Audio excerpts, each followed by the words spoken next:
Stellantis and the UAW are embroiled in a heated fight that is escalating quickly. The two sides have been sparring for months after Stellantis announced plans to delay the reopening of the Belvidere assembly plant in Illinois over, quote, market conditions. The UAW contends that the move is a ploy to kick the can past their contract's expiration date and never open the plant. Stellantis insists that this is a delay, not a cancellation. Last Thursday, UAW members at the Automaker's Los Angeles Parts Distribution Center voted to request strike authorization if the company and union can't come to terms.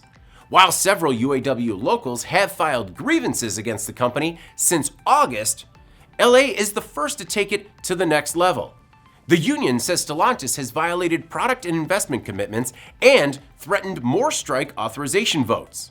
In a statement, UAW President Shawn Fain said, quote, Stellantis has made a contractual promise to invest in America, and we are not going to let them weasel out of it.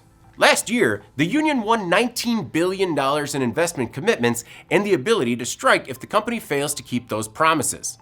According to the UAW, Stellantis has thus far put forward investment plans equal to only about 2% of the $19 billion, and is now publicly backtracking on plans in Belvidere and to build the Dodge Durango in Detroit. Last week, Stellantis started firing back. After filing an initial lawsuit against the UAW and Local 230 in Los Angeles, Stellantis filed 8 additional lawsuits against the UAW and 23 local unions. The lawsuits prompted a meeting between the two sides on Saturday, during which the UAW proposed, according to Stellantis, reinstituting a concept called the Jobs Bank, a contributing factor to the automaker's bankruptcy in 2009. The Jobs Bank prohibited automakers from laying off employees. By the 2000s, Chrysler had more than 2,000 employees in the Jobs Bank. These were employees on the active payroll, but were not allowed to perform any production work. Stellantis says the UAW is proposing a reinstatement of the Jobs Bank, not only for the employees in Belvidere, but for some 900 employees who transferred from Belvidere to other locations. Stellantis rejected the UAW's latest proposal because it would revert to pre-bankruptcy terms and conditions that would jeopardize the company's future.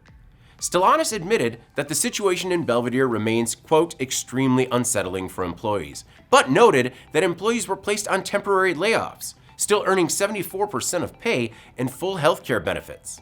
Stellantis maintains its position that any call for a strike by the UAW would be illegal. And if necessary, the company will see the litigation through and hold the UAW responsible for lost revenue, which the automaker says could amount to tens of millions a day in lost production. I'm David Manti. This is Manufacturing Now.